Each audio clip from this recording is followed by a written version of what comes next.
तो hello friends, एक बार फिर से गणपति व्लॉग चैनल पे आपका बहुत बहुत स्वागत है। और आप सब कैसे हैं? आशा करते हैं बहुत ही अच्छे होंगे। और मैं भी बहुत अच्छी हूँ। और चैनल पर नए हैं तो सब्सक्राइब ज़रूर कर लेना और शुरू से सपोर्ट रहें। तो आपका बहुत बहुत धन्यवाद। तो इन्हीं आशाओं के साथ में आज का जो व्लॉग है उसकी शुरुआत करते हैं। कल मैंने एक वीडियो डाला था कि मासूमियत के पीछे, भोलेपन के पीछे सारी हदें पार कर दी। और इसके अंदर दोषी कौन है, ये अभी तक फाइनल डिसीजन नहीं हुआ है कि कौन दोषी है कौन नहीं है। तो बात कर लेते हैं कि किसको दोषी ठहराया जाए। चार जो मुजरिम है इस हत्याकांड में, राजा रघुवंशी की हत्याकांड में, इसमें हमें हम जब यूट्यूब खोलें या फिर समाचार खोलते हैं, टीवी चलाते हैं, तो सिर्फ यही खबरें आती हैं कि कार्रवाई चल रही है, कार्रवाई चल रही है।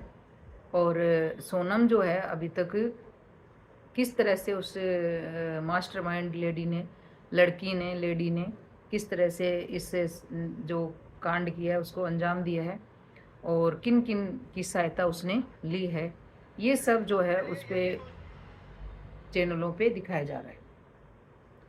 अभी तक जो सोनल के पिताजी हैं वो भी इस बात को मानने से इनकार कर रहे हैं कि मेरी बेटी ऐसा काम कर सकती है, नहीं कर सकती, मेरी बेटी ऐसा काम नहीं कर सकती। तो चलो उसकी भी बात सुन लेते हैं। और इधर जो लड़का है राज कुशवाहा, उसकी मम्मी भी कह रही है मेरा बेटा ऐसा काम नहीं कर सकता।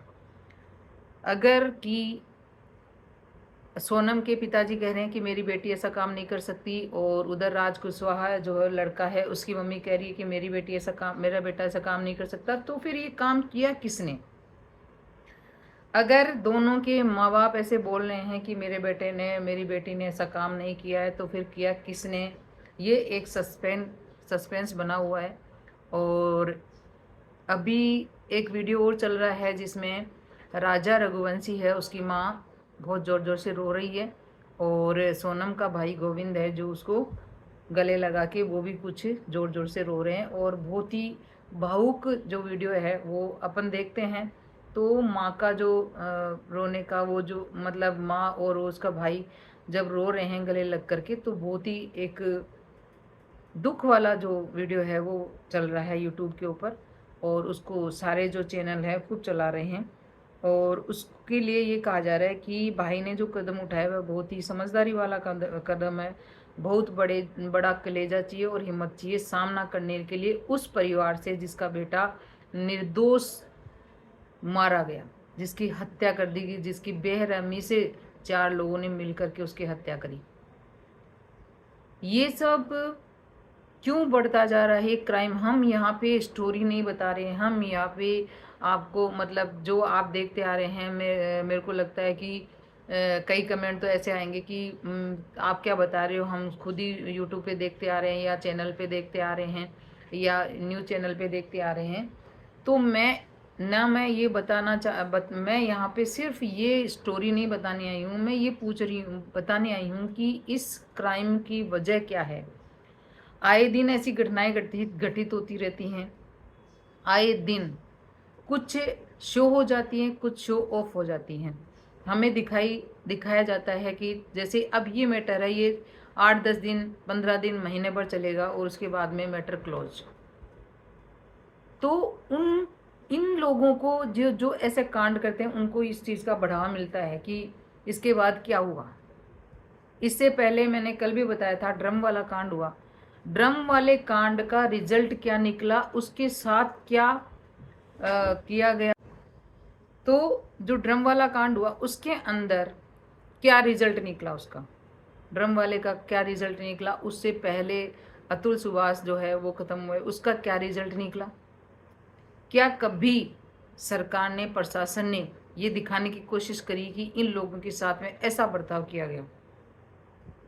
जेल में जो पिक्चर में दिखाया जाता है, इसके अलावा जैसे फिल्मों में हम देखते रहते हैं जेल की स्थिति ये है, वाइट कलर की साड़ियाँ पहना देते हैं उनको, अलग अलग तरह के ड्रेस होती है, ड्रेस कोड होता है, वो पहना देते हैं, पत्थर तोड़ते हुए दिखा देते हैं, लेकिन जो हकीकत है जेलों की वो नहीं दिखा पा रहे।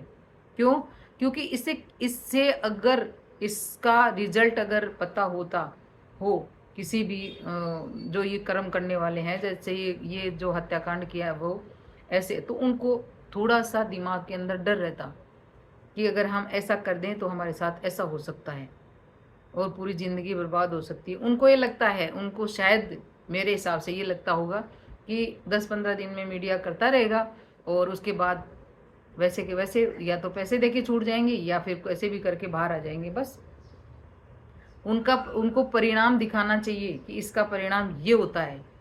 सरेआम उनको इस तरह से सजा देनी चाहिए कि वो याद रखें और ये क्राइम जो होते हैं ना उनको स्टॉपेज लगे। बेगुनाह बिना कोई दोष करे निर्दोष को इस तरह से नहीं मारा जाए। और आज ये जो हो रहे हैं ये सिर्फ और सिर्फ इस जो मीडिया है जो जिसपे सब कुछ दिखाया जाता है, गूगल पे, इंटरनेट पे, वो जो चीज़ें चलती रहती हैं इंटरनेट पे, वो उनमें कुछ बैन लगाया जाए। कहाँ से ये चीज़ें सिखाई जाती हैं, कहाँ से ये सीखा जाता है कि इस तरह से हत्या कर देंगे या इस तरह से मार देंगे। अब जो सोनम है उसने क्या सोच करके उसको मारा?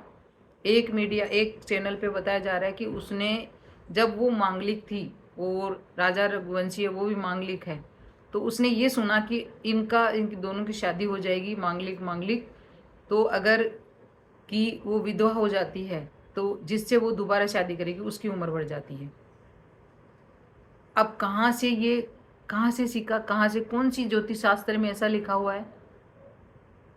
ये पता नहीं कहाँ से, मतलब चैनल जो हम चैनल देख रहे हैं, हम, मेरे को इसका कोई सबूत नहीं है मेरे पास में, मैं सिर्फ चैनल जो देखती हूँ उसके ऊपर बात कर रही हूँ। तो इस तरह से क्यों क्राइम बढ़ रहे हैं, क्यों इनको मतलब इस चीज़ का बढ़ावा दिया जा रहा है? अगर इनको रोकना है, इनको यहीं पे रोकना है, तो उन जो क्राइम कर चुके हैं उनको क्या सज़ा मिली, उनको किस तरह से जेलों में उनका कैसा बर्ताव, जेल में किस तरह से इनको रखा जाता है, ये सारी दिखाया जाए तो शायद किसी हद तक ये क्राइम जो होते हैं वो कम हो सकते हैं। शायद कुछ हद तक ये कम हो सकते हैं, क्योंकि उनको डर होना चाहिए कि ये इस तरह से जेल में रह करके इस तरह से हमारे साथ किया जा सकता है। हम फिल्मों में देख के ये सोच लेते हैं जेलों में तो चक्की पिसवा लेंगे या ये है वो है, लेकिन जो रियल वास्तविक स्थिति है ना वो दिखानी चाहिए, जिससे क्या है कि क्राइम कम हो सके।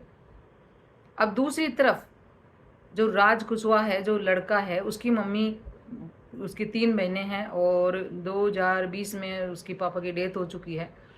वो खूब रो रही है कि मेरा बेटा ऐसा नहीं कर सकता। तो फिर किसने किया ये सब? अगर उसका बेटा ये नहीं कर सकता और उधर सोनम के पिताजी बोल रहे हैं कि मेरी बेटी ये नहीं कर सकती, तो फिर किया किसने?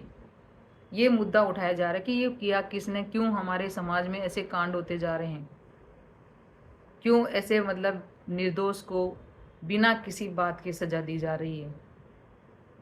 किस तरह से उसने जो गेम बनाया है, मास्टर माइंड बन करके उसने किस तरह से उन लड़कों को कांटेक्ट में लिया, किस तरह से उसने लाइव लोकेशन भेजी है, इस तरह से।